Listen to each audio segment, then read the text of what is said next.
दिन बनाने में रात लगती है और तुम्हें आसान ये बात लगती है। दोस्तों, किसी ने क्या खूब लिखा है कि रास्ता है पर बहुत कठिन। मंजिल यूं ही नहीं मिल जाती। हर किसी को हर रात दीपक की तरह जलना पड़ता है। नमस्कार दोस्तों, स्वागत है आप सभी का स्टडी विद ज्ञान प्रकाश में। आज 12 जनवरी है और आज हमारे प्रिय स्वामी विवेकानंद का जन्मदिन भी है। तो स्वामी जी के द्वारा दिखाए गए रास्ते पर चलकर आप अपने जीवन को नहीं, न जाने कितने जीवन को आप रोशनी उपलब्ध करवा सकते हैं और अपने जीवन को सफलता की ऊंचाइयों तक लेके जा सकते हैं। स्वामी जी का जन्मदिन राष्ट्रीय युवा दिवस के रूप में मनाया जाता है और उनका जितना भी कथन है, उन कथनों में से एक कथन मैं आपके सामने रखता हूँ कि जब तक आप खुद पे विश्वास नहीं करते तब तक आप भगवान पे विश्वास नहीं कर सकते। यानी कि आपको खुद की क्षमताओं को पहचानना होगा, खुद की काबिलियत को पहचानना होगा। और दोस्तों, याद रखना कि अगर आपको अपने जीवन में बदलाव लाना है तो उस व्यक्ति पर सबसे अधिक भरोसा करना होगा जिसे आप रोज़ आईने में देखते हैं। तो दोस्तों, आज की तारीख 12 जनवरी है और आज कई सूचनाएं बहुत ही महत्वपूर्ण है। पूरा वीडियो आप लोग ध्यान से देखिएगा। सबसे पहले बात करते हैं अधिसूचना से ठीक पहले जारी चौथी सूची से आरक्षित वर्ग के जो अभ्यर्थी हैं संतुष्ट नहीं है। मामला कोर्ट में पहुंच गया है। तो 69,000 शिक्षक भर्ती में 6800 आरक्षित वर्ग की जो सूची जारी हुई थी, ये मामला अब कोर्ट में पहुंच चुका है। अभ्यर्थियों ने हाई कोर्ट में दाखिल कर दी है याचिका। तो पूरी न्यूज क्या है?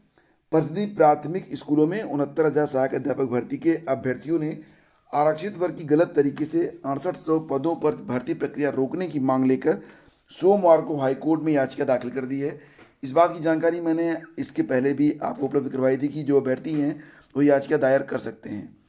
6800 पदों के लिए जारी चौथी सूची से असंतुष्ट ओबीसी और एससी अभ्यर्थियों का कहना है कि 69,000 भर्ती में आरक्षित वर्ग की 19,000 से अधिक सीटों पर घोटाला हुआ, लेकिन सरकार 6800 पदों पर ही घोटाला स्वीकार कर रही है, जो कि पूरी तरह गलत है। याचिका दाखिल करने वाले मुनीष मौर्य का कहना है कि पूर्व बेसिक शिक्षा महानिदेशक विजय किरण आनंद और वर्तमान में बेसिक शिक्षा परिषद के सचिव प्रताप सिंह बघेल ने लखनऊ हाईकोर्ट में कहा था कि इस भर्ती में एक भी सीट पर घोटाला नहीं हुआ, जबकि सरकार ने आरक्षण घोटाला स्वीकार कर 6800 पदों की सूची जारी कर दी, जो खुद में बड़ा सवाल है। जब सरकार ने 6800 पदों पर घोटाला होना स्वीकार कर लिया है तो गलत तरीके से चयनित जो अभ्यर्थी हैं उनको बाहर भी करना चाहिए। अभ्यर्थी राजेश चौधरी के अनुसार सरकार ने 6800 पदों की चौथी सूची को लखनऊ हाई कोर्ट में लंबित महेंद्र पाल एंड अदर्स के अधीन रखी है। ऐसी स्थिति में जब तक महेंद्र पाल एंड अदर्स की याचिका पर लखनऊ हाई कोर्ट से कोई निर्णय नहीं आता, तब तक सरकार आरक्षित वर्ग के अभ्यर्थियों को 6800 पद न दे तथा इस भर्ती प्रक्रिया को आगे न बढ़ाए। और इस भर्ती में संविधान के द्वारा दिया गया ओबीसी को 27% और एससी को 21% आरक्षण के तहत क्रमशः 12,000 और 3,000 सीटें और दी जाएं, अथवा लखनऊ हाईकोर्ट में जितने भी याची हैं उन सभी को लाभ दिया जाए, तभी यह मामला पूरी तरह समाप्त हो सकता है। तो अब फिलहाल तो अब इस भर्ती में देरी होनी ही है। अभ्यर्थियों ने हाईकोर्ट में याचिका को दाखिल कर दिया है। तो अब आगे बढ़ते हैं। और देखिए फ्रेंड्स, जब भी कोई मामला कोर्ट में जाता है तो निश्चित रूप से उसमें बहुत अधिक देरी लगती है, समय लगता है, क्योंकि कितनी तारीखें पड़ेंगी और कब तक डिसीजन आएगा ये तो आप सभी लोगों ने इसके पहले की शिक्षा भर्ती प्रक्रियाओं में देख ही लिया होगा।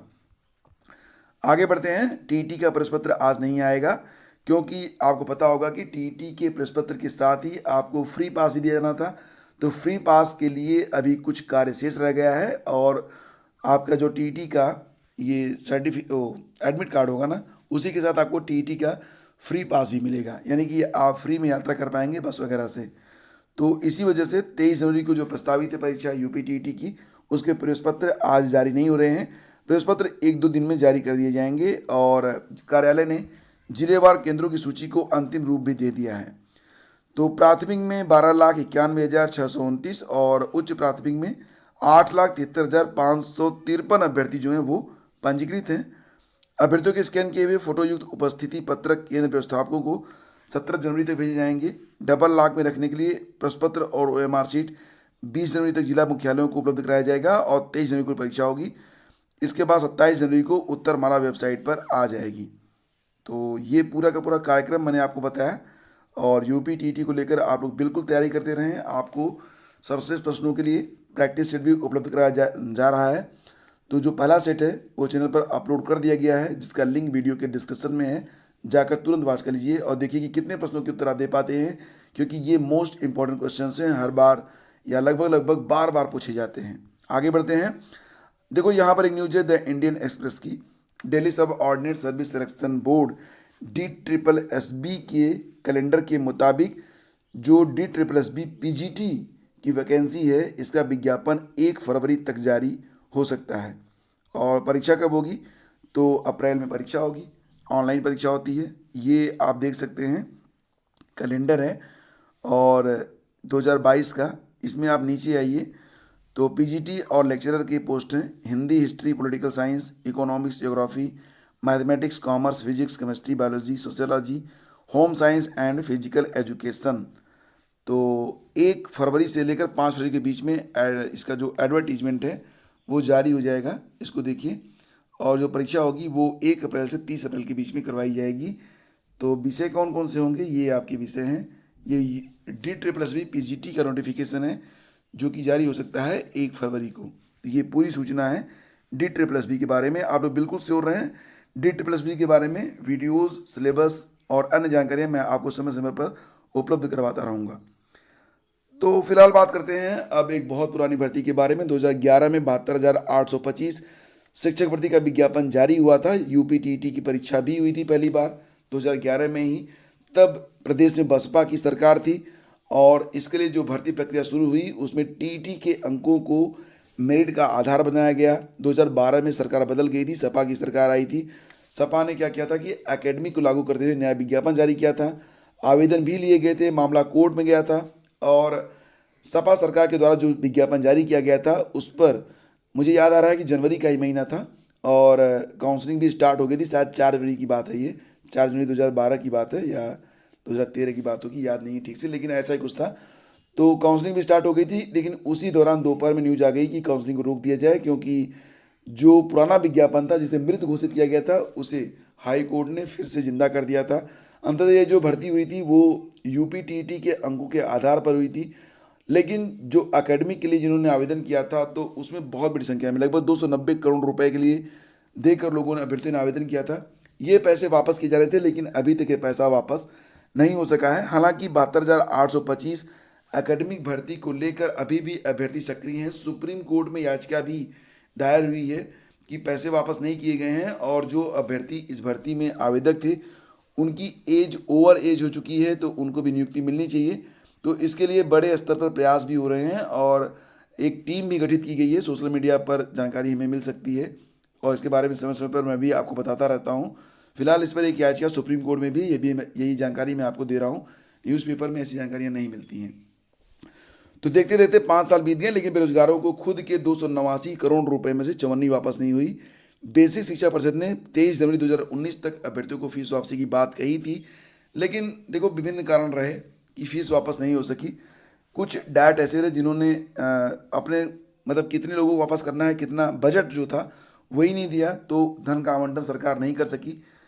तो परिषदीय प्राथमिक स्कूलों में 72,825 प्रशिक्षु शिक्षक भर्ती के लिए 13 नवंबर 2011 को पहली बार आयोजित UPTT में कथित तौर पर घोटाले की बात सामने आने पर दिसंबर 2012 में एकेडमिक मेरिट पर, अच्छा दिसंबर में आई थी, तो 2013 जनवरी में इसकी जो काउंसलिंग स्टार्ट हुई थी और आवेदन फीस के रूप में 2,89,000 कितना 289 करोड़ रुपए, ठीक है, लगभग 290 मांग चलो कि 290 करोड़ रुपए के आसपास रुपए मिले थे, ये फीस के रूप में थे। लेकिन बाद में सुप्रीम कोर्ट के आदेश पर TET मेरिट पर 72,825 भर्ती पूरी हुई थी, यानी कि जो पहले का विज्ञापन था उस पर पूरी हुई थी। 9 साल से अधिक का समय बीत गया है, लेकिन अब तक अभ्यर्थियों के खाते में पैसे नहीं आए हैं। तो अब यहाँ पर देखो जो बात है वो ये है कि अभ्यर्थियों के खाते में रुपए भेजने थे, लेकिन अधिकांश डाइट से मांग पत्र नहीं मिलने के कारण बजट जारी नहीं हो सका है। तो ये सारी चीज़ें, ये सारी जानकारी आज के अखबारों में है और संबंधित जो बैकग्राउंड है वो मैं आपको बता चुका हूँ। आगे बढ़ते हैं। आपको बता दें कि कोरोना संक्रमण के चलते सूबे के सभी राज्य और निजी विश्वविद्यालय 16 जनवरी तक बंद रहेंगे। यहाँ भौतिक कक्षा संचालन बंद रखने का आदेश हुआ है।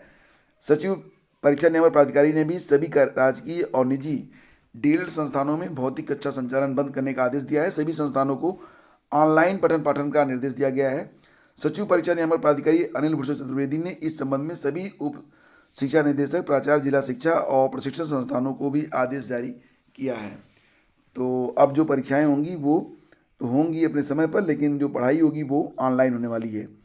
देखिए फ्रेंड्स, अगर आप वोडा आइडिया का फ़ोन इस्तेमाल करते हैं, वीआई के नाम से फ़ोन ये सिम आता है, तो सरकार का होगा इसमें 35.5% हिस्सा, यानी कि सरकार अब इस कंपनी की मालिक भी हो सकती है। यानी कि एक तरीके से आप ये भी कह सकते हैं कि वोडा आइडिया सरकारी कंपनी भी घोषित हो सकती है। आपको पता है कि 16,000 करोड़ के बकाया ब्याज को इक्विटी में बदलने की कंपनी के बोर्ड ने दी मंजूरी। तो सरकार कर संकट से जूझ रही वोडाफोन आइडिया के करीब 36% हिस्से का अधिग्रहण करेगी। इसके साथ ही दूरसंचार कंपनी में सरकार की सबसे ज़्यादा हिस्सेदारी हो जाएगी, यानी कि वीआई में। तो यूँ भी कह सकते हैं आप कि वीआई मुख्य रूप से सरकारी कंपनी बन जाएगी। और पॉसिबिलिटी ये भी है कि बीएसएनएल में इसका विलय भी हो सकता है, लेकिन विलय संभव नहीं है क्योंकि अभी भी इसमें वीआई और वोडाफोन का जो परसेंटेज है, मालिकाना हक है, वो बना हुआ है। तो देखिए यहाँ पर 28.5% वोडाफोन ग्रुप का और आदित्य बिरला ग्रुप का इसमें 17.8% हिस्सेदारी रह जाएगी। वोडा आइडिया ने सरकार को चुकाए जाने वाले 16,000 करोड़ रुपए के ब्याज बकाया को इक्विटी में बदलने का फैसला लिया है। तो अब ये जो कंपनी है वीआई, उसमें सरकार का लगभग 36% मालिकाना हक रहेगा। तो इक्विटी में बदलने के बाद सरकार के पास सबसे ज़्यादा जिम्मेदारी होगी और हिस्सेदारी भी होगी। ऐसे में क्या कंपनी सरकार की हो जाएगी, यह बड़ा सवाल है। कंपनी ने कहा कि सरकार और प्रवर्तकों के बीच प्रबंधन का काम शेयर होल्डर एग्रीमेंट के तहत होगा। प्रवर्तकों के अधिकार के लिए शेयर होल्डिंग लिमिट को 21% घटाकर 13% किया जाएगा। देखो ये जो 36% का हिस्सा जो सरकार के पास आएगा, उसको सरकार बेच भी सकती है किसी भी कंपनी को, ठीक है। तो अगर बेचना ही होगा तो मुझे लगता है कि वीआई के पास आएगा। फिलहाल ये मामला इतना महत्वपूर्ण आपके लिए नहीं है। हाँ, जीके के लिए बहुत ही इंपॉर्टेंट है कि ये बात आपको पता होनी चाहिए। तो दोस्तों ये थी आज की पूरी update. Thank you so much. और वीडियो पसंद आता है तो प्लीज़ इसे लाइक और शेयर भी किया करें। तो हम कोशिश करते हैं कि आप तक सिर्फ सही सूचनाएं पहुँचें और सही समय पर पहुँचें। Thank you so much. Have a great day. जय हिंद।